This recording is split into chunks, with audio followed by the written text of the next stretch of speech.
Before 1904, 1 out of every 4 hardwood trees standing in eastern North America was an American chestnut. 4 billion of them. They stretched from Maine to Mississippi, towering 100 feet high, with trunks so wide 2 people could not link their arms around them. Cherokee mothers ground the nuts into flour. Appalachian families fattened their hogs on the fall harvest without spending a single cent on feed. 1 mature tree could produce enough food to carry a family through the winter. Then a fungus arrived on a shipment of imported Japanese nursery stock, and within 40 years, every single one of those 4 billion trees was dead. It was the greatest ecological catastrophe in American history, and most people have never even heard of it. Here's the part that should make you angry. The American chestnut wasn't just some pretty forest tree, it was a perennial food system disguised as a forest, and nothing we replaced it with has ever come close. Chestnuts are the only nut with significant vitamin C, 43 milligrams per 100 grams. That's 72% of your daily requirement from a single handful. They are also almost nothing like other nuts. Almonds are 60% fat. Walnuts are 65% fat. Chestnuts sit at roughly 1 to 2% fat, with 40% complex carbohydrates. They are closer to bread than they are to pecans. That is why Europeans called it the bread tree. That is why indigenous nations across the eastern seaboard treated it as a staple crop, not a snack. And that distinction matters more than you think. A mature chestnut grove can produce 2,000 to 3,500 pounds of nuts per acre every single year. Not every other year like oak trees. Every year. And those nuts deliver over 2 million food calories per acre. Now consider this. The United States plants 90 million acres of corn annually, but only about 10% of that corn goes directly into human food. The rest goes to ethanol, animal feed, and industrial processing. When you compare what actually ends up on a plate, chestnuts compete with corn, calorie for calorie. Except chestnuts do not need synthetic fertilizer. They do not need annual tilling. They do not need pesticide. Their root systems hold soil instead of destroying it. They build topsoil, while corn strips it away at a rate of roughly 5 tons per acre per year across the Midwest. One is a perennial system that gets more productive every decade. The other is an annual addiction that leaves the land poorer after every harvest. Here's one thing nobody mentions about the blight. It did not only kill trees, it killed a civilization. In Appalachia, the American chestnut was called the cradle-to-grave tree. Its rot-resistant wood built your cabin. Its bark tanned your leather. Its nuts fed your children, your pigs, your cattle, and yourself. Historian Donald Edward Davis documented how the loss of the chestnut directly collapsed subsistence farming across the Mountain South. Families who had lived independently for generations suddenly could not feed their livestock. They could not supplement their diets through winter. The economic lifeline that had sustained Appalachian communities for centuries simply vanished in a single generation. And the timber companies were waiting. As the trees died standing, industrial loggers swept in to harvest the valuable rot-resistant wood, clearing the way for fast-growing pine plantations and the annual row crops that now dominate the landscape. The blight did not just erase a tree, it erased a food system. And what replaced it made the land and the people dependent on the very industrial supply chain the chestnut had made unnecessary. If you have watched this far, do not forget to hit the subscribe button so you do not miss any of our upcoming documentary.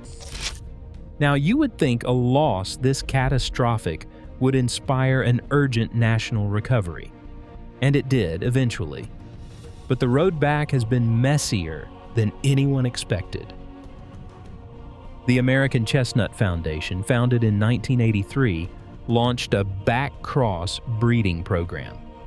The idea was elegant. Cross American chestnuts with naturally blight-resistant Chinese chestnuts, then breed the offspring back with American trees over multiple generations until you get something that is mostly American but carries the Chinese resistance genes. 4 decades and over 500 orchards across 20 states later, that work is still going. Then came the transgenic approach. Scientists at the State University of New York inserted a single wheat gene called oxalate oxidase into American chestnut DNA. This gene breaks down the acid the blight fungus uses to kill the tree. The result was a line called Darling 58, and it was supposed to be the breakthrough. Federal deregulation was in progress. Distribution was being planned. Then, in 2023, researchers discovered a devastating error. The trees that had been tested in field trials since 2016 were not actually Darling 58. They were a different variant, Darling 54, mislabeled during a routine transfer years earlier. Darling 54 had a critical problem. The inserted gene had disrupted a native chestnut gene responsible for drought and salinity tolerance.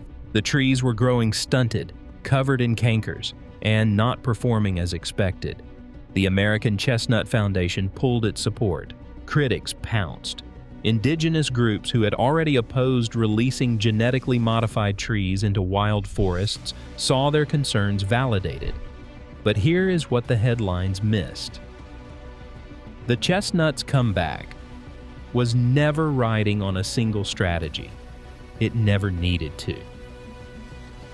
While the GMO debate dominated public attention, something quieter and arguably more powerful had been growing for decades. In the early 1950s, a man named James Carpenter walked through a grove of dead chestnuts in Salem, Ohio, and spotted something that should not have existed. A living American chestnut standing tall in a cemetery of its own kind. He sent budwood to Dr. Robert Dunstan, a noted plant breeder, who crossed it with a blight-resistant Chinese variety. The result, called the Dunstan chestnut, has now been planted at over 2,000 locations across the United States, from Maine to Florida, and from Wisconsin to Texas. And in more than 30 years, there has not been a single reported instance of a Dunstan chestnut dying of blight. One grower in Connecticut planted 62 Dunstans alongside 800 European hybrid chestnuts. Every single European tree died. Not one Dunstan was lost. These trees bear nuts in 3 to 5 years. They grow in zones 5 through 9. They produce annually, heavily, with large, sweet nuts that carry the flavor profile of the original American chestnut. And unlike the Darling line, they do not require federal deregulation. You can order them today. Meanwhile, in Viola, Wisconsin, a farmer named Mark Shepard converted 106 acres of worn-out corn and soybean fields into a commercial-scale perennial food system modeled on oak savanna ecology. He planted over 250,000 trees. His primary crops are chestnuts and hazelnuts grown in alley rows with livestock grazing between them.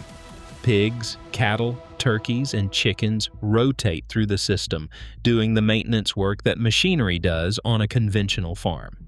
New Forest Farm has been producing commercially for over 2 decades, proving that chestnut-based agroforestry isn't a theory. It's a functioning business. One Iowa chestnut farmer reported that mature trees can bring in around $10,000 per acre. And he's not alone. Chestnut acreage is growing across Iowa, Michigan, Ohio, and Florida.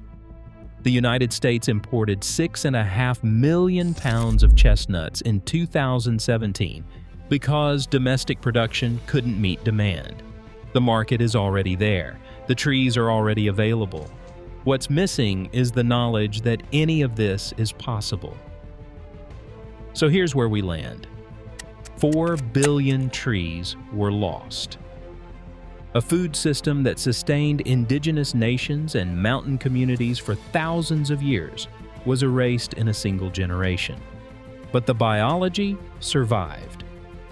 Stubborn root systems across Appalachia are still sending up shoots today, 100 years after the blight. The tree refuses to surrender, and now blight-resistant hybrids are producing on real farms in real soil, without chemicals, without tilling, without the fragility of monoculture. The chestnut wasn't a mere tree, it was a perennial answer to the annual problem. And the only thing standing between us and bringing it back is the decision to plant one. If you learned something from this video, share it with the next person who needs to hear it. And subscribe to our channel because the stories we are uncovering next go even deeper.